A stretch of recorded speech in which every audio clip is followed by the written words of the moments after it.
There you go. Great. Okay, so new batteries. Hopefully this will get us through the end of this video. So so I was asking, and we were talking about the transition to teaching and being part of someone else's basic training after you'd gone through your own ROTC training, and then also officer training school or program, right? The infantry school is what. Right. And an infantry school officer has to go through it. There is no ifs, ands, or buts. You will. So is it when you were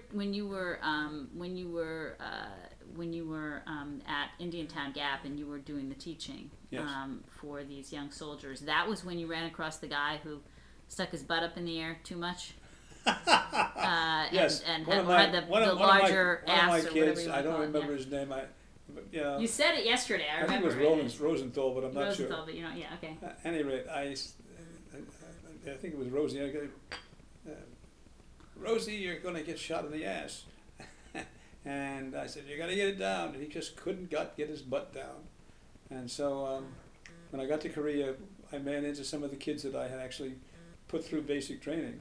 And one of them said, Rosenthal got shot in the ass, Lieutenant.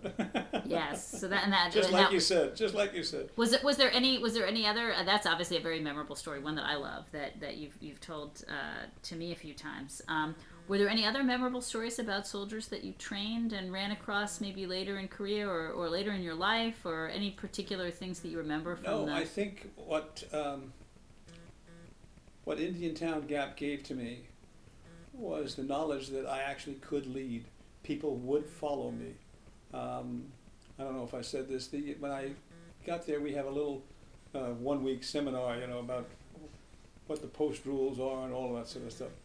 And one of the things they said was that you will know if you're doing a good job if your platoon, after a month or so, dyes their boots the same color yours are and blouses their pants the same way you do it. Then you've got their attention. And I found that to be the case. I was. Things that I did there. I mean, I formed a discipline platoon. Guys that had been didn't shine their belt buckle or didn't have a neat foot locker, etc. We go out on Saturday morning and run, and pretty soon it turned out to be about a platoon first, and then maybe finally a squad, maybe a couple of 3 people, and then we disbanded it. But it was a good way to keep them in shape, and also to take a little of their free time away so that they would do something better the next time around. Yeah, hopefully. Of course, it took some of my free time too, but then that's it. My free time wasn't free, actually. It was part of the game. It's pretty much a 24/7 job. Yeah. You have a little bit of... And I don't know. I think I may have told you the story about the kids. We were running a problem with a squad, but problem. Each squad would go through this little maneuver on one of the hills, and they would all of a sudden have pop-up targets come out of the ground, and they would then hit the dirt and shoot these targets. And so this came up, and they all shot them, and I said, all right, let's have a look and see what the results were. And there weren't any targets hit, and I got furious. I said, aimed fire is when it's going to keep you alive. He says, give me that rifle. And I said, what's your zero? And it was close to mine, so I said, okay. So I put another 8 rounds in it, and I said, put up a target. I'm going to shoot at the stick. And I put up about 5 rounds, and then I said, let's see what we got. And I did hit it once at any rate. I said, that's aim fire. That's what's going to keep you alive. Remember it. Yeah. And so this was, there were some graphic ways that you could get your point across. These kids, they just shot off 8 rounds and said, okay, that must be all. We must have them all dead. No, they didn't even aim at one of us. So it was, I think, a revelation to them. And most of these folks that you were training, were they drafted? Yeah, they're all drafted. Yeah, they were all drafted. Well, no. Okay. One, Red, I don't remember what last, but his name was Red. He was a regular Army. He enlisted, and he was the most recalcitrant, the most guy that was on that discipline platoon every for the longest time. Oh, dear. He just, I mean, the poor guys that were, we had no sergeants. They were, you know, they just, and the kids that were acting sergeants were acting jacks, what we call them. They were kids that had taken ROTC in high school, and so they had and they just couldn't make this guy perform. And we had a 24-hour problem. You're in a combat situation for 24 hours, and I didn't know what to do with Red because, you know, he was uncontrollable. So I made him my radio man and messenger because I had him right next to me, so he didn't go off the beaten path. And we went through. We got gas attack and all that sort of stuff. And finally, we got back, and he was glued to that radio. Boy, oh boy, it was really interesting to him. This was fighting, I guess. The next week, the platoon sergeant that I had said, "I don't know what you did to Red, but he's shining. He's blitzing his dog tags now," which is blitzing me, shining them. Oh, that's cute. And That's he very turned cute. himself right around. It was amazing. Wow. And so He just didn't see all of this stuff. You know, let's go fight. And Right. Wow, that's interesting. That's great. That's a fun story. Did you meet any people in your service that became lifelong friends, or were they all just people that you had to rely on during the day and you never saw any of them again? What's the story with that? I think the tendency is not to get terribly involved because you don't know when they're not going to be here again, and you don't want to have that problem. And so we had very good surface relationships, a lot of fun. Going to go to each other's weddings and all that sort of stuff, but we never talked to after we got out. Never heard from any of them, and I never responded. I never tried to get any of them. Just friendships of the moment, I guess. Maybe that isn't typical. I don't know, but it was with me. Okay. What about folks at home? You said yesterday that you never got back with the nurse that you were dating before you went there. But did you write home? Did your parents write you? Did your brother write you? I wrote home. I wasn't the best correspondent in the world, but I wrote home. Matter of fact, I sent my father a Christmas card that he showed in the entire office and it was a picture of a Santa Claus driving a Jeep with a sack of toys over it, and it said "Merry Christmas," and then inside it says "From Korea, land of lice and diarrhea. From this land that we've half mastered, Merry Christmas, you lucky bastard." My father thought that was the greatest thing.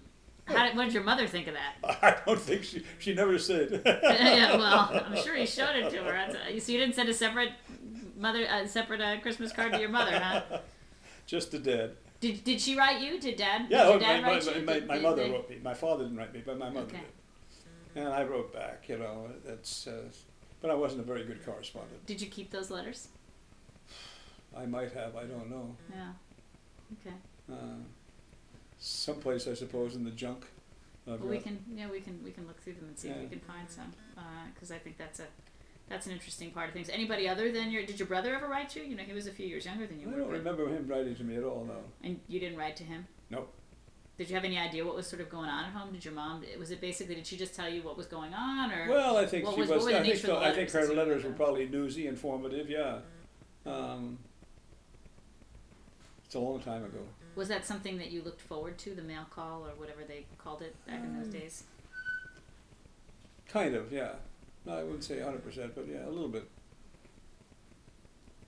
So yeah, good, okay. And then we talked a little bit yesterday about you coming home through Fort Dix and just sort of getting yourself back home. Again, connecting to family. So did your parents obviously knew you were coming back home. How does all of that work? I don't really understand how, when you get your walking papers, you notice that you're going to be going home. My discharge, yeah, basically. Your discharge papers or your decommissionment papers or whatever you call them. And maybe I should figure out what you call them. That would be a good thing to know too. And mine find was your just way. released from active duty. I was still on Released reserve. from active duty, right? So, do they notify your parents? Do you get in touch with your parents? How do they know that you're coming home? I mean, I do it. I don't think they do it. Okay. I don't remember that, but I think I wrote home and said, I'm now scheduled to leave, etc. Okay. So. And they knew it was a 2-year commission, so they. Well, yeah. I mean, essentially expected that you was home it. soon. Yeah. I mean, if the war had lasted longer, we probably would have to be redone again. But no. Okay. So they at least knew you were coming home, even though they didn't go to meet you on the way in. You mentioned something yesterday in the video, one small thing, and I was trying to connect it back up again. And I think it was after Indiantown Gap. You did some training of ROTC cadets, Yes. and you said it was. I couldn't get whether it was Fort Eustis, Port Eustis, Fort Eustis. Fort Eustis, Virginia. Virginia, yes. But then you also mentioned something in the video about being in New Jersey. Can you connect those dots for me? And also, how does that all fit in with the trip to Las Vegas? I'm trying to remember. I don't know that it was. I don't think I was in New Jersey. The Army nurse I was dating was in a different fort, but not at Fort Eustis. I don't know. Fort Eustis, is that Virginia or is that New Jersey? I don't know. So I think it's New Jersey. I was wondering if it was the same place, and that New was Jersey, why I was confused. And she was I don't remember where else. It was a long time ago, and Smokey Reinhardt. That was her name? Yeah. Smokey, huh? Interesting. Yeah, nice girl. Mysterious. Nice girl. Okay, and that was after Indiantown Gap and before you went to Seattle and left the country. Yes. Okay. And where does the Las Vegas trip fit in? Does that fit in? Was that while you were at Indiantown Gap that special battalion got named? It was after the basic training cycle was over. Okay. And we had a lot of young officers that were, they didn't have any place for now, because I think they were actually shutting that down as a training camp. And so they formed this provisional battalion to go out for the atomic bomb shot. And it was pretty natural for them to assign us, non-working, shall we say, officers to be part of that organization. And so it was before you went to Fort Eustis then? No, this was before I went to Korea, so it was after Fort Eustis? Pardon? It was after Fort Eustis? It was, I don't know, you got me. Okay, so that's it. I'm just trying to place the... Yeah, it was about the same time, and it was a kind of an interregnum period before I got my orders to, my orders, no, it was before that, because I got my orders there, and that was my last duty post in the United States. So. All right, well, let's close with some larger observations, maybe, or reflections. I think I've gotten all the details based on my notes that I wanted to get at. If you had to tell someone, maybe someone who's thinking of enlisting, or someone who's already enlisted, or who's ROTC, who's going away, who's I don't know, who doesn't understand military life, any audience out there that you can think of, how did your service affect your life?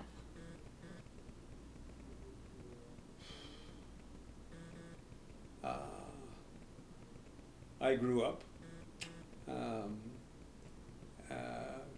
a great extent. Graduating from Syracuse University at 22, I don't think I was really ready to go into the business world or anything like that. Not as ready as I was once I got out of the Army. I had learned how to command, how to work 24 hours a day sometimes.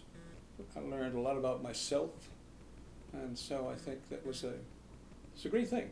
It's a good thing for me. Anyway, I don't know if it was a good thing for everybody, it was a good thing for me. Life lessons?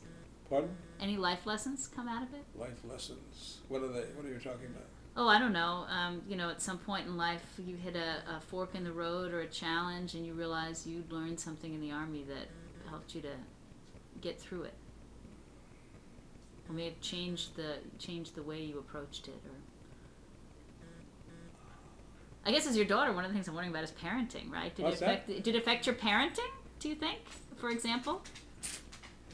I don't know. Because I traveled a little bit, but a lot of the parenting was done by your mother. And there were some times that I disagreed with her. We had to sort of talk that out, yes. But I don't know that the service did that or what did that, or my normal upbringing. I just don't know. Do you have a different feeling about war or about the military than you think you would have had if you hadn't served?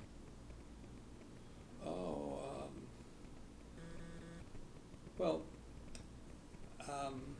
there's a certain amount of military in my history. My father's grandfather, was the color sergeant of the 4th Seaforth Islanders during the Boer War, so he was an infantryman.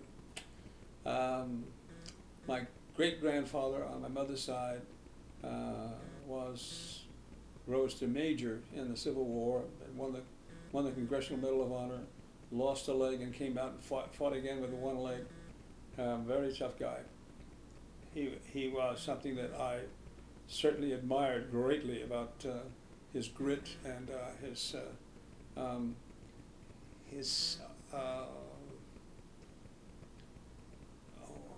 general approach to life. When he finished, the war was over. He joined. I'm trying to think of what it's called. It was an organization that helped former slaves find jobs and all that sort of stuff.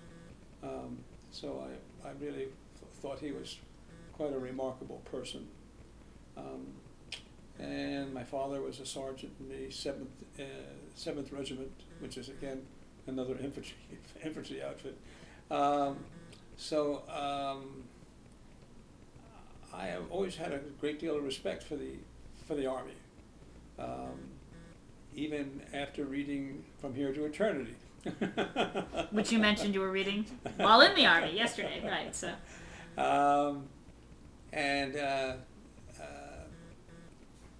The senior people that I originally got associated with once I was